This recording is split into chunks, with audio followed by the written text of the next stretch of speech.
Hi, everybody. Welcome back to the Love Your Business Mom podcast, where we teach you hard lessons on surviving in business with the warmth and brutal honesty that only a mother can give. I am joined today by Marcia. She is a lovely person introduced to me by one person you've seen on the podcast before, Kimmy Coleman. And I am excited to dive into her story and have her tell you about her life and learn some lessons today. So say hello to the people. Hi, everyone. I'm Marcia Thomas, and I am a nurse. I'm currently a nurse for over 40 years. I'm a mother and I'm a grandmother, a Christian, and I'm also a minister. Amazing. I'm excited to dive more into your story and who you are. So, for people who've never met you before and they wanted to know, with your career and your personal life, what are kind of the big themes or the big pieces of that? How would you describe that to someone if you were giving them the short version of your life so far? Okay, I believe that I am, my life. My mom told me that I always wanted to be a nurse ever since I was 7 years Mm, old. And wow. so I'm very passionate, about people, healthcare. I'm very, I'm a person that advocates for people that don't have a voice. So I consider myself a voice Mm, for those who do not have a voice. And so that's what that's where I stand. So that's my yeah. passion. Nursing is my passion. I'm a caring person. I'm very compassionate. And so I spend a lot of my years advocating for people, not only nursing, but in life in Mm, general. As a yeah. person, I think very, very compassionate, very interested in helping people to get what they need. So that's what I Yeah. would say in describing myself. Unless there's something very specific you want to ask about myself, then I think I could, narrow it down a little bit more. Yeah. No, I think that's a great place to start. I love knowing that, all the words are a similar theme, right? Advocacy, voice for the voiceless. It's clear you want to help people. I love that. Nursing makes sense. My mom was a nurse. She's the same way. So I totally understand. Um, Yes, yes. and you said you want to do it since you were 7. So it sounds like even when you were little, you've always felt, called to help others. Would you say that's true? Yes, I always said I wanted to be a nurse. And so I didn't really know what that meant, but I said it at Mm, age 7. And so I wow. have an aunt that's a nurse. Okay. And Mhm. so, I'm also a teacher as well. So in my family, I have an aunt who was a nurse, and I have an aunt that was a principal, a principal. So I have both of those, I would say, examples in my life. Yeah. So yes, yes. I didn't know. What I know is that as I started getting older, I went into high school. I went straight for nursing. There was no want to thinking about it. There was nothing else that I wanted to do. Yeah. And I think what I did not explain is that I was born in the Caribbean. Okay. I'm from Jamaica, West Indies, and I migrated here when I was 13. And so I came here Nice. into the United States, and I went Mhm. into high school, when I came in. And yes, they had at 13 years old, I went to high school because we have a different system in the Caribbean. And so Mhm. I went to high school at age 12 when I was in Mm, Jamaica.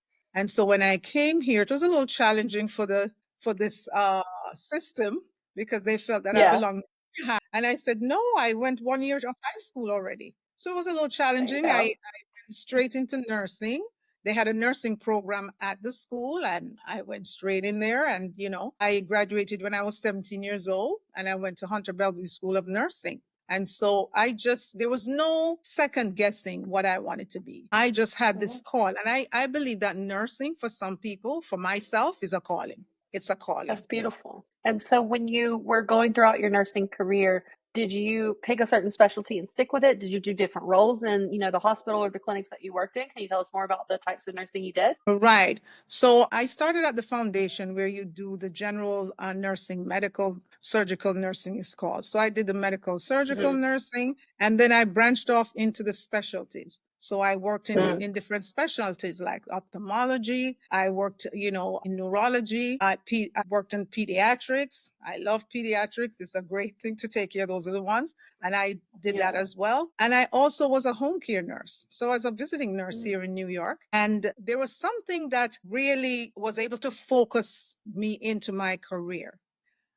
When I Mm. worked on pediatrics in one of the hospitals that I worked, there was a mom, she was 20 years old, and she had a baby that had asthma. And she kept coming in, and the baby kept coming in frequently and was very sick. And so Yeah. we kept saying, you're not giving the baby the medicine that we've given to you. And she kept saying yes.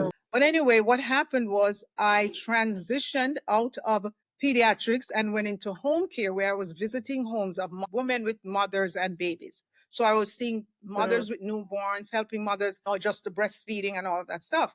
And lo and behold, this person came on my caseload.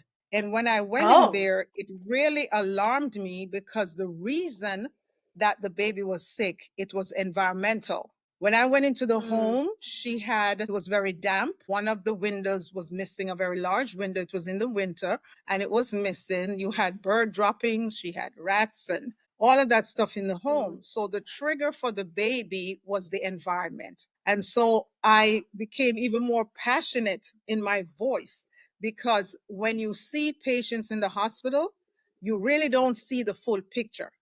And so I think I was focused more into community health now. So I switched from that to community health, because I realize now that, there are a whole lot of issues that cause people to be ill, and reasons why they really, they're not getting better, So that was something that was very impactful for me. And that was where the trajectory of my career changed. Yes. Yeah. Wow. So when you got into community health, obviously in the hospital, like you said, it's more clinical. You're telling it in part of the Yes. story, your symptoms. What's the difference in community health in terms of the types of actions you would take to solve problems? I'm really curious about that. Right. In the hospital, you would have, you have social workers in the hospital. So in the hospital, if a problem is identified, we get the social worker involved. In the community, it's more focused on addressing what we call those socioeconomic issues, right? They have so you're looking at the patient overall. So you're not just looking, when they come to the hospital, they come in for asthma, you're addressing the asthma. And you say, well, how's your home and all of that. But in community health, you're touching on all aspects of their life. Okay, so you're able to see the full picture of why a lot of times they're in the situation they are. And so that's the passion for me. I was able to just start talking to the patients and get information, and that would now direct me in what resources that they needed. So that was very impactful for me. That's amazing. So in this type of work, when you're dealing with people's personal lives, I know sometimes, whether it's nursing or teaching or other fields, people can be a little bit not distant or like resentful, but more the like scared, shy, hesitant to accept help, or to what are the skills that you have that you would suggest to people in these kind of more sensitive areas of work that you use to get through to people and to help people that you were trying to serve? Yes, I think the way you approach people is very important. And it's very important not to approach in a judgmental fashion. You really want to get to know, why are you in this situation? So I would approach them and just in a very casual way asking, tell me about yourself. Is there anything that you need any help with? Or in my work in community health, because I would see them based on a referral source, the referral would start to tell me, it would give me a start onto where I needed to focus in. And so, for example, we had mother babies. You had the moms who had their babies, they were breastfeeding. I had teenagers, all of those. And so I went in to really teach and support. So I would teach them how to breastfeed properly, support them in what they need to do. When I went into the home, I would identify some environmental concerns or some family situations in which the hospital was not even aware of. And so then I would now make connection with the hospital to report back to the hospital what I found. And so my visiting nurse, I was out in the field in the crack era many years ago. So I've worked in homeless shelters with families and children. It's actually approaching the person in a way that, in a caring way. So, even if they sometimes they'll put up a guard, but when they put the guard up, there's a way to do it. And I feel that I just have that special gift in how I approach people. I believe so, because I approach them and then they just start telling me what's going on, and so I'm able to help and support. Yes. And so, with that being your special gift, I'm curious. I'm sure in the more community minded side, right? The community health and some of the other things you've done, you often are working just how you're reporting to the hospital, right? You're often working in teams or with others. And so, I'm curious, what are other gifts that people can have that you've seen make a difference when you're trying to create change like this? Social workers, patient advocates. Mm, Patient advocates are most of the time social workers, but social yeah, workers, patient advocates, physicians. The team that works in community health is a special team yeah, because it's a different approach. And so every person they come in contact with that can make a difference, from the physician to the person who's making the mm, appointment for them, because it's a different delivery of care. So this is right, everyone gets you. So the person that makes the appointment, the person that takes care of them. So they see the medical assistant, the nurse before they get to the doctor. They get to the doctor, yeah, and if they have a need, they see the social worker and all of those. So every person does have it can have an impact on that person, on the person's life. And what about the systems, right? Because I know you talked about we look into socioeconomic things and there's so many factors to consider. If you could, change anything about whether it's the government, private companies, healthcare, anything, right, that would make it easier for community health workers to do their job. Is there resources you would add? Where would you put funding? What kind of changes would you make if you had the power and the funding? And I like the way you brought up funding, because in the community setting that I worked, Yeah. we depended on a lot of government funding, these managed care Mhm. plans, etc.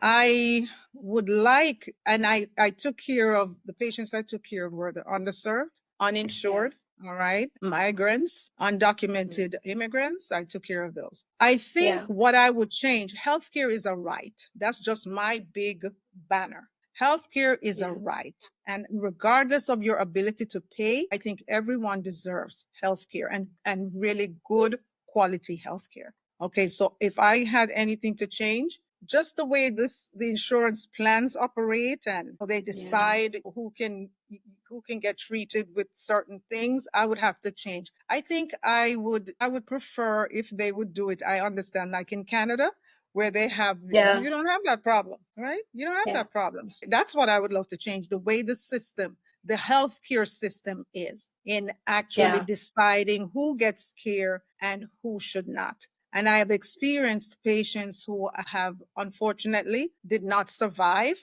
because of the way the insurance plan was set up and what they need. So the Yeah. insurance plan decided if they could get it or if they could not. And that's something that's very troubling. I agree. And I think that it's one of those problems that there's certain, whether they're health issues or societal things that get better over time. It's one that I don't feel like is getting better. No, And it's it not. saddens me. And so I I can agree. appreciate hearing you. Yeah, I appreciate hearing you say that because I feel like so many people like yourself who've worked in it, who know what's going on, who see it happen over and over again. You guys know what we need to do, and I just want more of these voices to be amplified so eventually someone Yes. will listen Yeah. because it's a shame. So thank you Hmm. for that. I'm curious too. You mentioned teaching. How did we go from nursing to teaching? There's love. I'd love to dig into that as well in terms of your thoughts. One of the things I want to add, though, before we go to the teaching, is that Sure. in the setting that I worked, we had Mm, we had a resource for patients who did not have the ability to pay. For mm, those who are undocumented, all right, yeah. we had a system where they would be put on a sliding fee scale, and they would, Yeah. based on their income or lack of income, would pay a certain amount every time, and then the organization would take up some of the costs, because if they have Yeah. to get medications, etc. So we had that, and that was a very good system. And of course, because we were federally funded, I worked for a federally qualified health center, we could not turn Yeah. anyone away, nobody. So we had to take care of them. If they had no money, we had to take care of them. So I just wanted to just add that. Yes. No, I love Okay, that. so I'll emphasize teaching, that.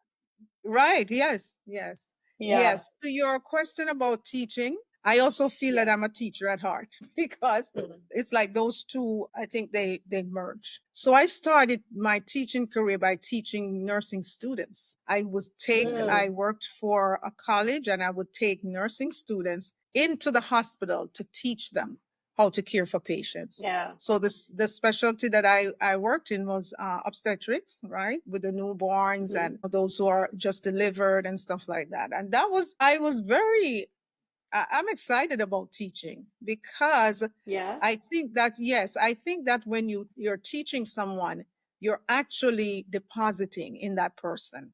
You're actually depositing. Mm. And I believe that teaching should be done the right way because there's good teaching and there's bad teaching. What's some of the ways to do teaching the right way? I'd love to hear about that. Well, first of all, I think teaching the right way is really getting to understand. First of all, there's a curriculum. Everybody Mhm. learns differently. Okay. Everybody has a different way of learning. And I think teaching the right way for, what I believe is actually recognizing the students' abilities, right? And how Mhm.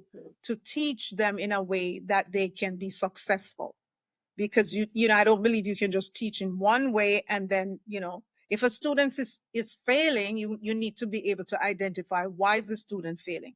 Are they not understanding the material? What is it they need? Do they need a little extra tutoring? What is it they need? So that's what I would say. Teaching the right way is actually being the goal here is to make sure that every student is successful. Yeah. That's the goal. Absolutely. I agree. Just to Mhm. make sure that's known. I'm curious, how do you, is it trial and error? Is it just getting to know people personally? How do you figure out what someone needs in that teaching setting? Like, for example, I have two young kids, right? I'm always teaching them things. Mhm. Or if I'm teaching people professionally in like a training, what would be your advice for figuring out the right way to approach that person and teach them? Well, it depends on what if you're teaching Mhm. subject matter, for example, and you realize that for example, you will know it based on the student's response. The student's response to Mm, the test is student just failing. You'll see that right. they're not doing well. And so they're not grasping. And even when you are interacting with them in the classroom, you will see that there's something that's they're not getting. And so once Yeah. you do that, you would approach the student, not necessarily waiting for the student to approach you, because what happens, students are very reluctant to approach teachers because it's not a lot of times like a easy approach. So what happens is you would identify with the student and you ask to speak to the student, and you ask them what is it are they having any challenges, or what you notice that they're not doing well. You're not doing well on the test. We notice that you're not focusing in class. And again, when you do it in that way, when you speak to them, you realize that there's something going on at home. There is something going on at home that's interfering with them from focusing, right? Right. I had a student in my class, and she was tired and sleepy all the time, and she just wasn't Mm. able to stay attentive in the class. And I found out she had a set of twins, and she was up all night. Yes, she was up all night Yeah. with those twins. And one of the things that I thought was that I commended her on is actually wanting to continue to advance her career, although she had these Yeah. little twins. And so what I did was I did make some accommodation for her so that, she didn't have to be in the class all day. There are certain times Yeah. I would allow her to, yes, I made accommodation for her, I love that. so that is what it is. Yes, actually, the goal is the student actually being successful. That's the goal. I love that. And I'm curious with teachers, often you have many people you're teaching, if you're strapped for resources to have multiple teachers, right? And so when you have a group of people and you want to be the best teacher you can and make accommodations for everyone, what's your advice for balancing that or not burning yourself out trying to accomplish this goal that you do need to accomplish? I think especially when you have a group, the way that Hmm. you're going to determine where to put a lot of your efforts, it's based on in the testing module, right? You're Mm. testing the students and you see that this student is just doing poorly. It's not one test that they're failing all of them, or they're not doing very well. Then Yeah, that that's that person, or maybe there are more than one, that you'd really focus in to see what it is that they need. Yes. that Yes, makes because you're sense. teaching groups, large groups you're teaching. And so the Yeah. that is determined by the result of your the testing and stuff like that. That will tell you what Okay. they need. I like that. It's almost like a guide for you. That makes sense. Yes, yes, yes. Sometimes they will approach Yeah. and they will come and say, I'm having difficulty understanding the material. And then you will work to see what it is they need and what other resources to support them. They need to support. Okay. I have so many questions for you, but I know we only have so much time. So I want to pivot just Go a little ahead. bit. You have been in the types of careers that I view as really high impact, right? They're very positive. They have a high impact on society, on the individuals. But I also feel even if you have a gift and you're good at them, that they can be very high stress in the sense of it's a lot of work and it's a lot of commitment. And so I would love after your whole career and doing what you've done to know what did you do to keep going, to kind of sustain when things were stressful? What kind of practices did you do to keep yourself from burning out and quitting essentially, like a lot of people, struggle and end up doing?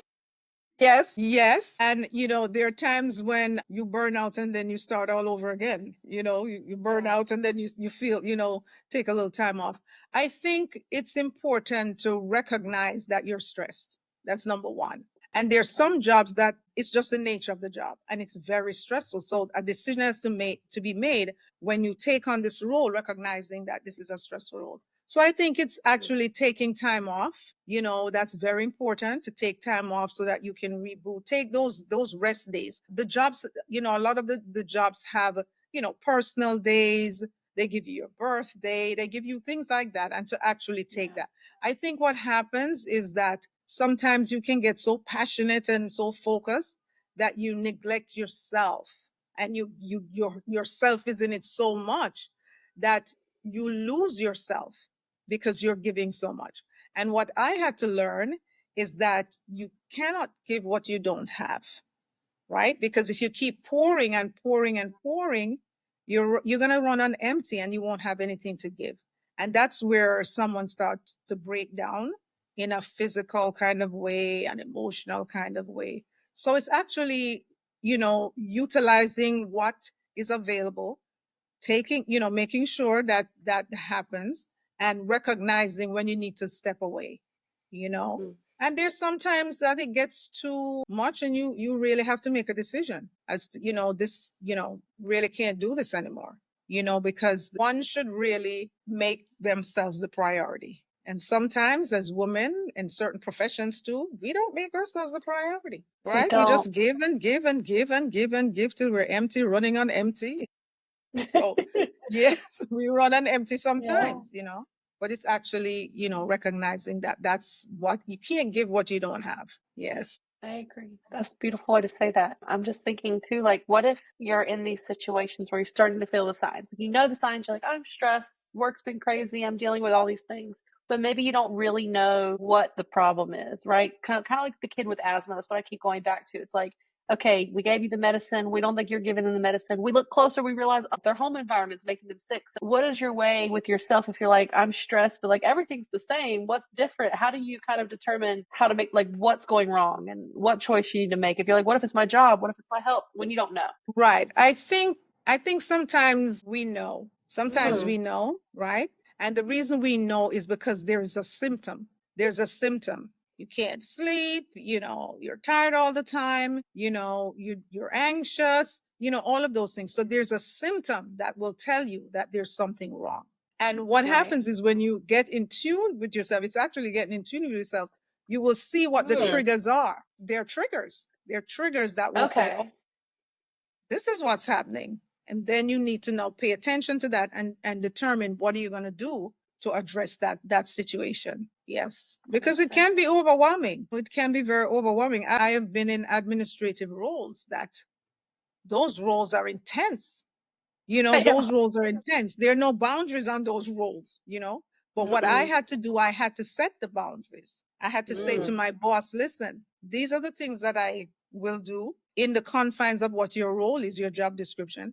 And these are the things that I'm not willing to do. I will not be doing. And so that has to be established. For example, for myself, in those roles, being a Christian is just my part of my life. And yeah. so I create the balance with my Christian life. And so there's certain Mhm. things that I have to do that my boss knew that I had to do this. So for Yeah. example, Wednesday night was Bible study. And so Right. she knew that I had to go to Bible study. Now, there's sometimes based on the nature of the work, you may not be able to go Yeah. to Bible study because something is urgent is happening. However, it's not a Yeah. pattern. It's so what I Mm. had to do was to explain to my boss, okay, this is my responsibility. I realize it is, but I have other responsibilities here. I teach in the ministry. This is what I do. I go to Bible study because you have to create that balance. And so the balance for me, a lot of times is number one, the rest period and also the spiritual side of it. That's where I get a lot of the balance as well, you know? Makes So sense. that's that. Yes, yes. It's recognizing, it's actually getting in tune with yourself and see why am I feeling this way? Why Mhm. is it when, I'm feeling, I feel a little tense, and then when you really look at it, you'll see that there was a trigger that brought you to that place. I Yeah. like that. So you kind of have to pause and recognize it and then go, what caused this? I was just doing something and then I started I like that Yes. as a system. I like that a Yes. lot. Yes. Yes. And it's And practice because you won't may not recognize it the first time, but then yeah. you notice it's happening. And then when you really pay attention, you say, whenever this meeting is happening, I get tense or something like that. And then you start to Yeah. recognize. Did you ever have a time when you had symptoms like that and you were in denial or you were like ignoring them? Did you ever have a time that you weren't in tune? I think I became more aware of it. So I'm quite sure there were times, but I started Yeah. to feel it physically. And once I started to Mm, feel it physically, and I got to a point where it was really, really, it took me to the edge. Okay. And when I got mhm. to the edge, that's when I realized, wait a second, no. And that's when I had to start, looking at everything and putting some things in Right. order to create that balance. Because sometimes you don't realize it. You're just working, working, working. And in the caring field, when you're caring for Mhm. people, you just keep Yeah. going, going, going, going, and then you're giving so much and you're not really taking care of yourself. So yes, I've been Yeah. there. And then I got to a really concerning place and where I had to make a change. I had to make a change. Yes, What yes. kind of changes did you make to bounce back? Because it sounds like a really dark period, but you're so full of life. Obviously, you came back from it, so I'd love to know kind of the things you did to do that. Well, what I had to do was have a discussion with my boss to let her know that because I was wearing many hats, that I'm not Mm, going to be able to wear all these hats. Okay. She didn't come along with me at the time and she says, well, I came in and I said, I'm not able to do this and I'm going to be stepping away from this role. And she says, well, I'm not accepting that. And I said, I'm sorry. You know, this mm, is what it is. I cannot do these multiple roles because every role was so intense from an administrative level when you're directing people. So as the administrator, you're responsible. The buck stops with you. So everything that's going on under you, you're responsible for. And so how can you do those things effectively? You can't. Something is going to fall apart. And of course, in the administrative world, you're responsible. So, mhm. that's what happened. So I did make that decision and I Yeah. stood by it. I stood by it. Recently, I came back from that, started, working again, working again. And then it really I started to recognize the signs again. And it got Mm, really, really intense. And there was something that happened physically. And I had to stop and I stepped away. I yeah. said, this is it. Because I recognized it this time in a it was really, the alarm went off, you know? And so it affected me in a physical way. And I just had to step away because I realized if I didn't, there's so many people in the workplace that are getting sick, and with serious illnesses. And so I decided Yeah. that, well, I have to make a choice. It's either myself, and I think one person should always make themselves the priority. Unfortunately, we don't usually do that so easily, but we are the priority, right? No, we are. I agree. I think it's like we live in this weird society, and I think, you talked about coming from the Caribbean to America as well. And I know America's a really hyper intense version of this, but there's this kind of backwards culture around work being the center, even though people Mhm. love working hard on things when they're passionate. Like it's like work is your identity and your center, and then everything else you fit around it. No, on the very first episode of this, I had my auntie on, and she talked about we don't need work life balance. She was like, you need to build harmony in your life and ebb and flow with how things are going Yes, and where your yes. attention is needed. And you're making me think of that. So Yes. yeah, I It's think very I'm having a important. moment. It's setting in. I think It's it's my very call. It's like important. how many people are going to tell me this, you know? And I Yes. love that. I love that. So Yes. now that you are retired, what do you do? So, I mean, I guess you don't really wrap your identity in work, which is good, but like what are the ways that you kind of balance that lack of that work identity and how did you transition out of that mentally? You know what I mean? Yes. So first of all, I don't consider myself retired. I Mm, didn't really like officially retire, but okay. I had to yes, so I had to, I call it, make a shift. So I made the shift. Okay. Right now I'm looking, I'm full of I have a lot of life, I have a lot of energy. And so I am now Yeah. looking for employment. I am, because I just can't sit and do nothing. And when I say do nothing, Yeah.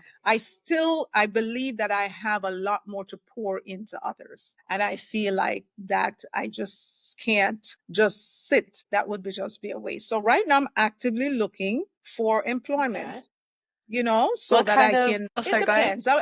I don't think I'll go to the hospital and do all of that, because I Yeah. think, when you've done that, you've done that. But I would like to do something where, I think about setting up programs, or, doing some sort of teaching even nursing students. I'm thinking about that, taking Yeah. faculty positions to teach again, because I believe that I do, as a nurse, I do have a lot to give or deposit in other nurses, young nurses.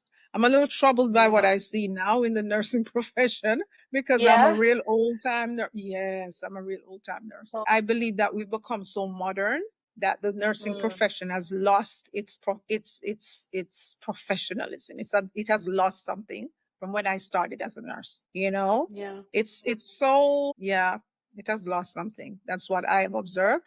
The Yeah. people are coming into nursing because they say, well, you can make a lot of money. Now in Yeah. nursing, yes. When I asked the students when I was teaching, first day of class, so why do you want to be a nurse? I can make a lot of money. That's the wrong answer, right? Because Yeah. the nurse does not necessarily just make a lot of money. The nurse has the Hmm. potential to earn, right? And Right. so you find nurses doing a lot of jobs and all of that stuff. Now, in this time, you see nurses making a lot of money. And so the challenge here now is that, why are you in the profession? Is it for the money? Yeah. What else is there? Because there's nothing wrong with money, but I think that should not be the driving force for you to be in nursing. There's something that comes with caring for people, being Yeah. compassionate and caring for people. And you do have some nurses that are there now that will say, my grandmother was sick, my mother was sick, or whatever, and I decided to become a nurse. And you will see a different Right. approach with those Mm. nurses. But that's Is the it more sound a lot. is it more compassion? Is it more attention to detail? What do you think it is that you get when you have the right intention and you're kind of showing up in the right way like you talked about? Yes, you realize the compassion is very important. The compassion is very Yeah. important. And of course, you should always be compensated for what you do. Right? Always. I believe in Yeah. that. I don't think you should work for not get what you Yeah. deserve. And of course, it has changed over the years. But I think that those should come together. So you need to have that passion, caring for patients, because when you're taking care of people, they're not computers. So if your Hmm. job is over at 5, you don't just turn off and say, I'm leaving. Whatever is happening at that time, you need to see it through, or make sure that there's some things you need to put in place, you know, so that, that can be taken care of. But what I find is that some of the young people that are coming into nursing now, they don't want to work hard. They come out of Mm. school and they want to be supervisors after 6 months, and they're doing their doctorates and things like that. And there's a certain skill set that one needs to have. Even if you're the director, you need to have that skill Yeah. set so you understand. You can't direct what you don't know. So that is something that I see a change in just how nursing is today. Yes, a So change. There's a it's change. yeah, I was gonna say it sounds like what you would have considered when you were nursing more of like a lifelong career. It's almost like you're saying the industry is becoming more, it's a step stool to something else, would you say? It's like it's like a stone on your way to something. It's like, I believe that it's compared to when I started my nursing. I Yeah. think the income, I hear the nurses talking a lot about making a lot of money. That's what I hear. There's Yeah. nothing wrong with making money, but what I observe is that they're lacking skills. So they're in Mm, accelerated programs because they want to get into it real fast. And when they get in there, they don't want to put the work in to get the skill set, right? So for 6 months, yeah. they're working in an area and they want to be the supervisor, they want to be the director, and they don't have the skills. So Yeah. that's what I observe. Yeah, that's what I observe. Yeah. And then they go on That makes to sense. get their masters and all of these things without anything in their toolkit, right? So Mm, that's what I yeah. observe. I think life has such a delicate balance of needing education and experience to do well at things. You know what I mean? Like there's many professions where, it's actually better to start out getting experience and get a degree later versus others where you really need the degree to even start the profession. So I'm curious if you feel Yes. like, do you feel like as nursing students, maybe they need more clinical experience or more barriers when they first start? Or do you feel like it's like maybe if nurses had more incentives for pay raises, for skills and longevity in the job, maybe more of them would stay? What do you think could help that? Yes, I when I started nursing, the organization hired graduate nurses before you even took your Mhm. boards. And so we had the experience just outside of our clinical training. We had the experience in the Yeah. hospital while we were taking our Mhm. boards. And so we had some Nice. sort of experience. So that speaks to what you're talking about. And then once you Hmm. took your boards, then you got your license. And so that was a benefit to the hospital. What has happened though is that you find that the hospitals are not doing that anymore. They're not doing that Yeah. anymore because the nurses, they have trained the nurses and whatever, and they're not committed. They just leave. So if you deposit into someone, and you train them, to leave is not a benefit. And so I think Yeah. that some of that was the reason why I believe some of the training and the access to clinical experience changed. Really, Yeah. training, because if somebody is training you and then you just get up and leave, that's not, they're not getting back what they actually deposited. So now some of the Right. nurses, they have to commit to staying a certain amount of time. And when I was nursing, many years ago, and also I think in the recent times, they would Hmm. take nurses from other countries. They got other nurses Yeah. from the Philippines, from the Caribbean and stuff like that, because those Hmm. nurses, they came in and they knew they had to work, and they had a contract and all of that. So they couldn't just up and, leave. And so that is Yeah. what has happened. Yeah. That's what has happened. Yeah. But nursing is it's a very caring profession. I think for me, what I realized is that I learned about the touch, okay, touching patients. So the Yeah. doctors will take care of the patient, but that actual touch and caring for the patients, a lot of that is what brings about the healing in the patients, Mm, right? That touch, that caring for them, yeah. that sort of thing. Yes, yes. The doctors Yeah. do their piece, and then the nurses, I carried through, I believe. Yeah. I love that. I feel like I've learned so much just in the short time that I've even gotten to talk to you. So if you're feeling called, please get back into teaching. I feel like it could be very helpful. And I'm curious, like I feel like every time I do one of these podcasts, I like to take a lesson away from it. And then I like to give the listeners something actionable, right? That they can do to enact the lesson. Because we can talk all day, but if they don't do anything, I don't feel like we've helped them to the level that I wanted to. So I'm feeling like from talking to you, there's probably 5 or 6 lessons I could take away. But the one that keeps Okay. coming up for me is to, how do I put this? Pause and then take a deeper look. And the reason I say that is because from the first story you told to us talking about burnout and everything else, I feel like in our society and very digital, the way things are, we don't often pause. And when we do pause, we don't often look deeper. We just pause, okay, and we move on, right? And so I feel like whether Yes. it's a professional problem, a personal struggle, pause and take a deeper look, and then you can probably come out better. And how would you say people can take a step towards doing that if they want to enact that kind of approach in their life?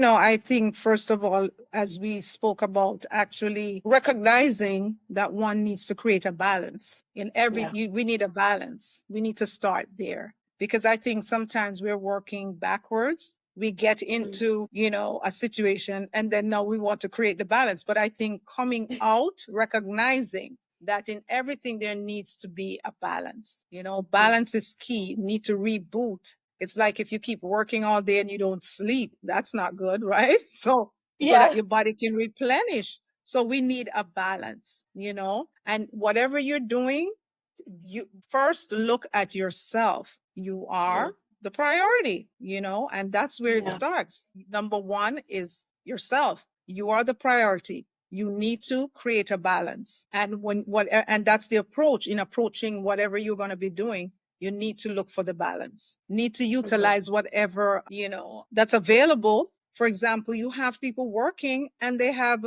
650 sick days and they don't take vacation and it's all piling up, and because they feel they can't stop. But you can Yeah. stop, because I always say, if you're not there tomorrow, the establishment goes on. It doesn't stop, Right. right? And it goes on real fast, so it's creating the balance. So you're giving out, but you're also pausing now to reboot, to replenish. That's Mhm. very, very important. Very, very important. So it's actually just learning. It's a learned behavior, I believe. It's not Yeah. something that we think about right away. It's a learned behavior, and it's not taught in any school. It's not taught in any Yeah. school. They just tell you, yes, you're going to be a nurse. I remember when I became a nurse, they said, listen, you're a patient advocate. And I said, okay. And I came out the gate being a patient advocate, not understanding much of anything. What does that Yeah. mean? Right? So this needs to also be taught in the curriculum, that you need to create a balance in caring for people. What do you do for yourself? Yeah. That's important, very, very important. And in life in general, not only nursing, whatever you're doing. We're in a computer age. And so you can Yeah. sit on that computer and don't move for hours and hours and hours. Your face is in the computer, you're not moving. You know, I did some remote work when I was working recently. Mhm. And I was shocked that I didn't move for how many hours, because you're on this meeting, you're on that meeting, and all of Yes. these things are happening and you can't move. You don't even have lunch sometimes because you're just sitting looking at this computer. So I think it's Yeah. important to recognize the importance, right? Because at the end of the day, if we don't take care of ourselves, we're of no use to anyone. So number one Absolutely. is actually recognizing that, coming into I love knowing, that. listen, I'm important, I'm giving, but I need to care for myself. And whoever's listening, y'all need to listen and do that because I will be following up. So I, like I said, I've said this probably 5 times, but I have so many questions and thoughts. And Yeah. as you continue, maybe we'll bring you back on because I have so many more things I want to ask. But season one, which you are a lovely part of my first group of guests, is all about what I call family values. And I don't mean that in any connotation of the word. I truly just mean the values that we have from our family that we carry into our professional lives. I feel like Mm. there's a lot of overlap in personal and professional that we don't Yes, realize. And so yes, for me, yes. it's honest. Yeah, for me, it's honesty. It's really big in my house. No matter how bad it is or how good it is, just be honest about it because the best way we can tackle it is if we know exactly what's going on. And I carry that Yes, into work, yes, right? yes, Client doesn't yes. want to take some advice, and I'm like, hey, this is what's going to happen to your business if you don't, right? I'm honest even when it's not fun. And so, do you have a value from your family that you carry into your work? I think that it's honesty is something that, I believe it's very important. Being very open and honest. And that's what I put into my work. When I'm working, or, if I'm working in an organization or whatever, I am very Mhm. clear on, on who I am. I find out, I don't explain expectations. I find out what are the expectations. And then I determine, right, based on who I am, because I deal Yeah. very honestly. I'm very straight with what I think. And of course, using wisdom. Wisdom is the key. That's another big one, Mhm. is wisdom. Because especially if Yeah. you're working, you just can't come out the gate saying certain things. You have to be wise, and I had to learn that, because when I came out of nursing Yeah. school, I had no wisdom. So I was just saying anything because it was right, and didn't know the time to say it or anything, right? So I think it's important. That is very, very important, to be on honesty, to be very upfront, in who you are, what you would like, I believe in growth. I believe in growing. All right. I believe in growing. So that's for me is honesty. And I do that with my family too. We need to be honest with each other. If something is a challenge, say it. We have to address it, because if it's not addressed, then things can get really out of hand. So I think speaking openly and honest, and in the workplace, just learning, growing, using a lot of wisdom. And I believe that in the workplace that there are a lot of trainings in the workplace, but we need mentors in the workplace. We need Could not mentors agree because more. you're training, right? You're training somebody to do a certain task or a certain activity, but we need mentors to guide. Because I had a staff person that I could tell she was a leader, but she was Yeah. like, I called her a diamond in the rough. She would just Mm. come out and says, well, I think this is what we need to do. And we're like, well, you're not in order right now. No. And so I took her aside. One day I called her and I sat her down and I said, you know something? You are a leader. You have the qualities of a leader, but you need to be trained. You need to be Yeah. trained. I think you're going to be a great leader, but you need to be trained. And that softened her somewhat. I think she heard me, and it softened her. So we need mentors, I believe. There are not enough men. We need mentors to mentor I others. agree. So many young people, and even people, I don't know if I'm young or not at this point because I'm almost 30, but so many people my age and younger, especially, are like, I have no one Yeah. to guide me. I mean, I found my first, well, all my mentors have been accidental. One of my first bosses at when I worked at Arby's, she was incredible and she taught me so much work ethic and all these things. Or I had a client once that was like, hey, charge more, change your title, right? Like he kind of guided me into the career I have now. But I've never been able to just casually be like, I know I need support. Let me go find a mentor. It's never been easy. So I agree with you. And I think we need a lot more Mentors, mentors, nursing, business, mentors teaching everywhere because in the there's school, some everywhere. disconnect. Yeah, There is a there's so much disconnect. knowledge I feel There's like a we don't have disconnect. access to. And a lot of us, um, we're just sitting on it. We're not doing anything with it. But mentoring is Yeah, something that I think is should be something to be opened up. Mentoring. yeah. Set up groups that you can mentor because even the young people today they don't know what they're doing, but they need mentors. Yeah, Yeah, well, I I remember think when I was a right. teenager, I thought I knew Yeah, what I was doing. I wouldn't know a thing. You know, yeah. so mentoring, I was mentoring, I I was think is the key. lucky. I had older people in my life. I was my parents' youngest child, and my mom was the youngest. So I just ended up having a lot of Okay, and when I okay. started actually listening to them, that helped a lot. With my life and the Yes, choices I was because you making. think you know. Um, You think you know, Yeah, I mean, right? even at Yeah, Arby's, I I thought had I the know. boss, but I had a lady who was my coworker, and she was in her 40s or 50s, and she worked every day from 7 to 3. It was her career. She worked at Arby's her whole life, and the knowledge that I gained from her, I only did so well in part because I listened when she would tell me, "Hey, dishes will take half the time if you do this," right? Like, I think in our Yes, modern yes, culture, we don't value experience as much as we should. So you have me yes, inspired about mentorship. Like, I want to talk to more people like yourself who have all this experience and figure out how we can get you connected with people who need yes. that To because it's mentor, missing. yes, yes, Yeah. yes. Thank We you. need to be able to do that because we're older and we have learned many things. I've learned things Yeah. as a teenager, and I thought I knew everything, right? I remember telling my mom, I can't wait to move out, right? Oh, yeah. And then when Every I moved teenager. out, I realized, oops, I should have stayed in. You know what I mean? Right. You're like, Mom, hey. And of course, I always tell people adolescents, they don't have the ability to think in that kind of way. So they're Hmm. thinking on the level where they are and they think they're adults, their bodies are changing, and they just think they Yeah. know it, but you don't know it. And so I think also in working with adolescents, I learned that you have to care for them, like you have to foster them. Instead of saying, Yeah. you don't know what you're doing and, put them down and whatever, there's a way to address them because they're struggling. Mm. They're going through a transition in their growth and development, and they don't Yeah. understand. So your body's becoming an adult, but you're still a kid and you don't know what's happening. So, your behavior comes out a little weird. And so that's what it is. It's understanding. And I believe working with the parents as well is a key factor here, So I like our discussion because in our Thank discussion, you.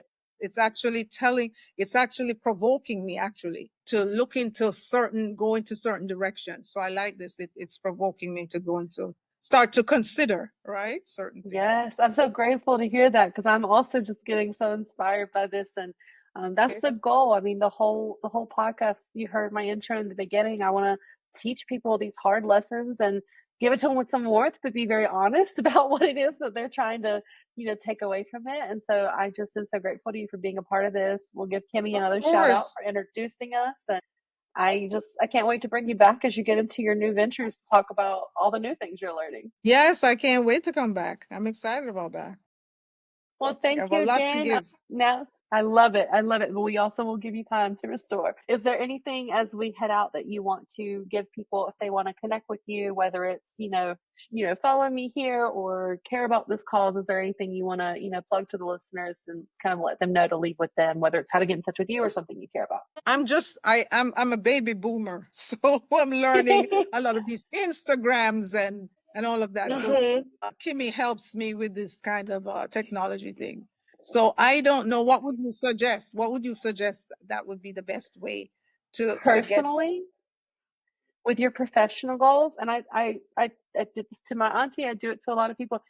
Honestly, right now, one, LinkedIn, and obviously in person too, but you should get a LinkedIn. You have so many cool things to say. You could connect with so many people in the industry and people who run the nursing programs and do these things that you want to get involved with. Because the weird thing about LinkedIn compared to Instagram and all the other social sites is that, like, it's still about work. So everybody's there to Mhm. talk about work and the industry and their jobs, or, activism if they're a nonprofit. And I feel like there's so many people who would love to, I got in touch with you because I knew someone who knew you, and I was like, oh, I would love to speak to her. She sounds so interesting. But a lot of people in your generation, like my mom's the same way. She was a nurse for like 30 years, but she's not on LinkedIn. But there's so many cool things she could be teaching people. So I would love if we could get Kimmy to help you set up a LinkedIn. And if she does, I will link it when we put the show out. Or if it's after the show, I'll do it. I'll do it whenever you get it up. But I think that'd be really cool. Like one little step, meet people where they're at, meet us online, but post only as much as you want to, and that way people can reach out to you with ideas too. That'd be awesome. Yes, I'm not sure. I'll have to learn a little bit more about that, but I don't know at this Yeah. point what I could, uh, outside of LinkedIn. What is the other one? What's the other option? Mm. I would say LinkedIn is good. I would say I wouldn't really do a lot of the other social sites just because they can be a lot to learn. But I would say maybe getting involved in public speaking would be another route for you to connect with people. So going to conferences, speaking at conferences, that's another great way to meet people and get involved. You can even just set up a website. And when you meet people who you want to connect to it, like I did that for a long time. I just had a website. It could just be Mhm. like your name.com, something like that. And you could have business cards. So when Uh-huh. you're out and about, meeting people and you're like, hey, here's my website, and you can just build it, and Kimmy and I can help you with this, but very basic website, and then that way you can control kind Okay. of who gets to it. There's lots of options, but a website and a Yes, I LinkedIn, think I like that. a gift. Yeah, I like it. Well, you'll have to let me know what you end up doing. You have my email, so Yes, yes, I definitely will. So I like the website setup. I like that. yeah. And then I'll consider the LinkedIn. Okay. I'll consider it. But yeah, I like the website setup to start off, Yeah, take your To time. You start. got to do it in a way that feels natural to you. Absolutely. Yes, yes. Yeah, but Well, this was very energizing, thank you. engaging. Thank Yes, this you. was energizing, engaging. Yes. And like you said, there's so much to talk about it. We just can't do it in this period of time, but there'll be other times. Absolutely. But Well, thank you look, for having me. I thank you thank so much for you. having me. Of course, please stick around for one moment after I stop recording, but for everyone else who's not privileged enough to be in this virtual room, thank you so much. I will see you next week and have a good one.